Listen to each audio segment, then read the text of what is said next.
नमस्कार। आज की क्लास में हम राज्य के स्वरूप का आंगिक सिद्धांत का अध्ययन करेंगे। Organic theory of the state. आंगिक अर्थात मनुष्य के शरीर के अंग या मानव शरीर के अंग के जैसे, उससे रिलेटेड ये सिद्धांत है। नाम से जैसा कि आप देख रहे हो कि यह सिद्धांत राज्य की तुलना एक मानव शरीर से करता है, और जिस प्रकार मानव शरीर के विभिन्न अंग मिलकर कोई गतिविधि संपादित करते हैं, उसी प्रकार राज्य के भी कई अंग मिलकर राज्य के कार्यकाज को संपन्न करते हैं। राज्य के उत्पत्ति के संबंध में या राज्य के स्वरूप के संबंध में जो भी सिद्धांत प्रस्तुत किए गए, उसमें ये सबसे पुराना सिद्धांत है और आधुनिक युग में इसकी कुछ नई व्याख्या भी आई है। और ये सिद्धांत, जैसा कि बताया मैंने, कि राज्य की कंपैरिजन एक जीवित प्राणी से करता है और व्यक्तियों या उनके समूह को इस प्राणी के विभिन्न अंग मानता है।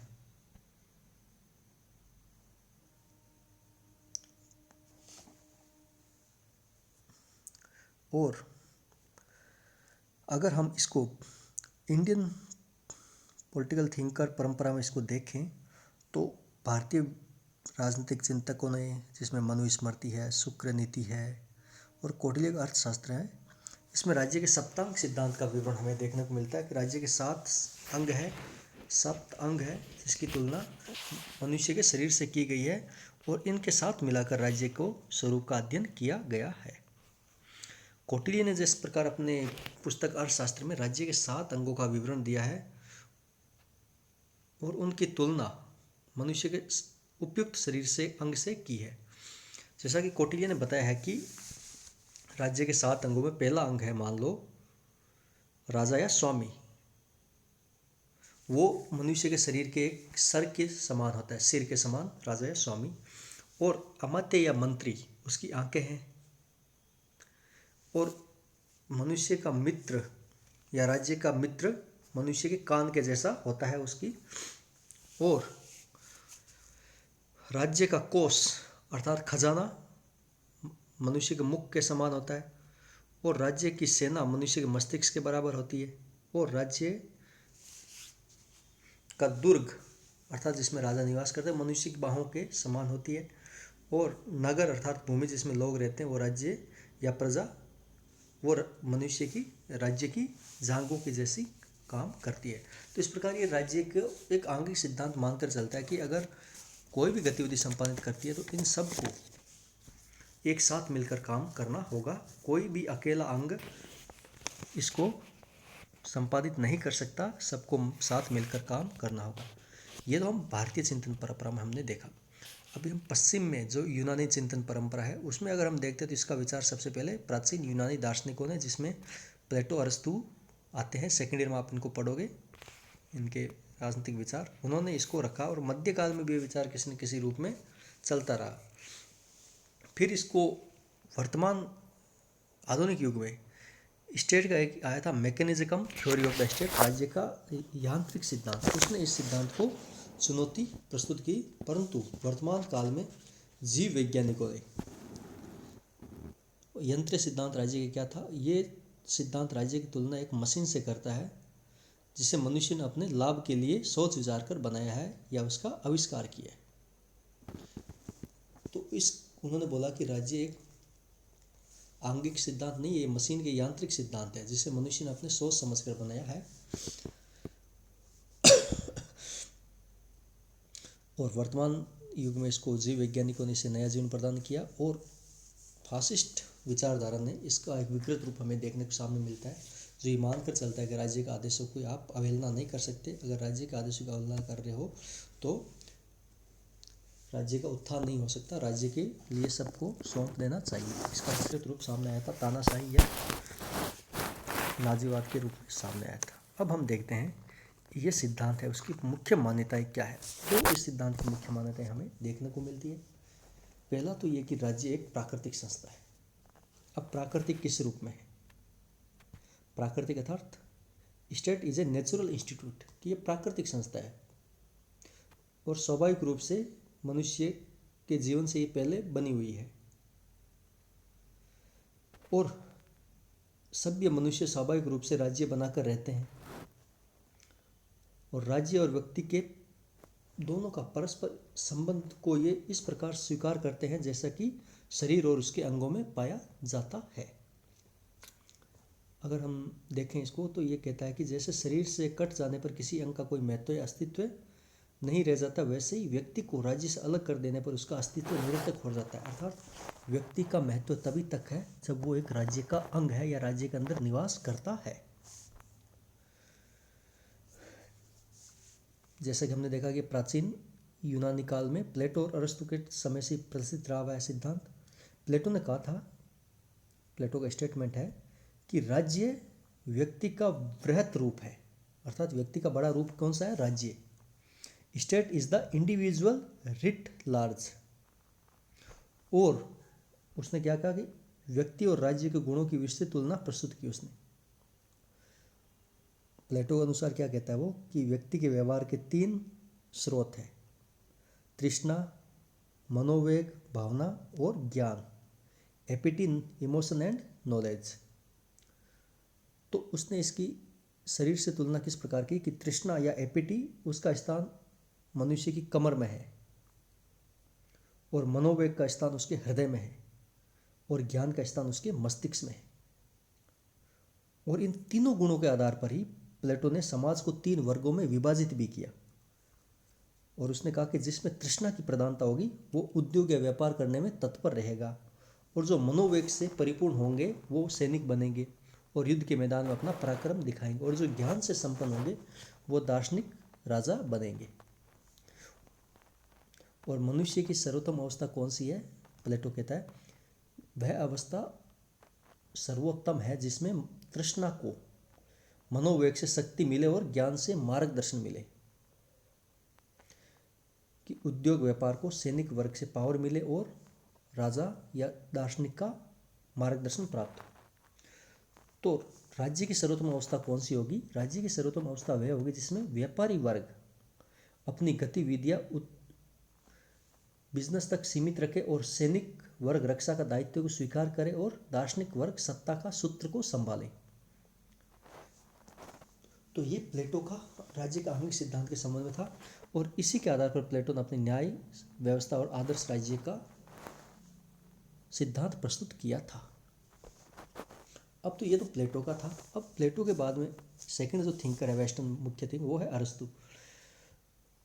उसने तर्क दिया कि राज्य के संदर्भ में व्यक्ति या परिवार की स्थिति वैसी ही होती है जैसे कि शरीर के संदर्भ में उसके किसी अंग से होती है, और यदि व्यक्ति को राज्य से अलग कर दिया जाए तो उसकी वही हालत हो जाएगी जो कि शरीर से कटे हुए हाथ पैर की हो जाती है। तो अगर शरीर से हाथ पैर अलग हो जाएंगे तो वो क्या अपना काम करने में असमर्थ होंगे, तो वैसे ही व्यक्ति अगर राज्य से अलग हो जाएगा तो वो कोई भी काम करने में समर्थ नहीं होगा। तो प्लेटो का एक स्टेटमेंट है, वो कहता है कि जो व्यक्ति राज्य में रहने योग्य नहीं हो या वो इतना आत्मनिर्भर हो गया हो कि उसे राज्य की जरूरत ही नहीं हो, तो वह या तो निरा पशु है या फिर देवता है। कि योग्य नहीं तो वो पशु है, और अगर वो उसकी आवश्यकता ही नहीं राज्य को तो वो देवता है। यही कारण था कि व्यक्ति और राज्य के संबंध पर विचार करते समय राज्य का स्थान पहले आता है और व्यक्ति का बाद में। जैसे कि संपूर्ण शरीर की कल्पना पहले की जाती है और उसके अंगों की बाद में की जाती है। अगर हम हाथ पैर बोले ऐसे पैर, तो पहले हमारे दिमाग में क्या आएगा? पूरा शरीर। शरीर के साथ ही हमारा आएगा कि हाथ यहाँ से जुड़ा होता है, कमर यहाँ होती है। तो शरीर के पहले कल्पना करती है संपूर्ण की। तो हाथ की कल्पना करते समय हम क्या पूरे शरीर की कल्पना पहले की जाएगी, अन्यथा हाथ का कोई अर्थ नहीं रहेगा। तो अरस्तु ने क्या कहा? राज्य को एक प्राकृतिक संस्था मानते हुए मनुष्य को एक राजनीतिक प्राणी कहा। Man is a political animal. तो मनुष्य एक राजनीतिक प्राणी है जो राज्य रूपी संस्था में रहकर अपना सर्वोत्तम विकास कर सकता है। इसके बाद प्लेटो और अरस्तु के बाद आधुनिक युग में टॉमस होब्स ने अपने सिद्धांत में आंगिक सिद्धांत को एक सीमा तक स्वीकार किया, परंतु एक सीमा तक स्वीकार किया और उसका योगदान मुख्य रूप से काल्पनिक सिद्धांत में था टॉमस होब्स का, जो हम सेकेंड ईयर में पढ़ेंगे आपके, जिन्होंने सामाजिक समझौते का सिद्धांत दिया कि राज्य को मनुष्य ने अपने सुविधा के लिए बनाया है। होब्स ने राज्य की तुलना किससे की? एक काल्पनिक बहुत बड़े जंतु लेवियथन से की, जो कि एक कृत्रिम मनुष्य है, परंतु अपनी ताकत और शरीर में वे प्राकृतिक मनुष्य को भी मात देता है। और होब्स ने इस तुलना को यहाँ तक खींचा कि उसने राज्य की दुर्बलताओं को मनुष्य के विभिन्न रोगों के साथ मिला दिया कि मनुष्य के जिस प्रकार राज्य की दुर्बलता है वो, तो राज्य काम नहीं कर पाएगा, वैसे ही जैसे कि मनुष्य को कई रोग हो जाते हैं तो मनुष्य का शरीर काम करना बंद कर देता है। तो ये होब्स ने काम किया था। इसके बाद जे रूसो ने भी आंगिक सिद्धांत के समर्थन में कुछ तर्क दिया और मनुष्य की तरह राज्य को इच्छा शक्ति से प्रेरित होना बताया।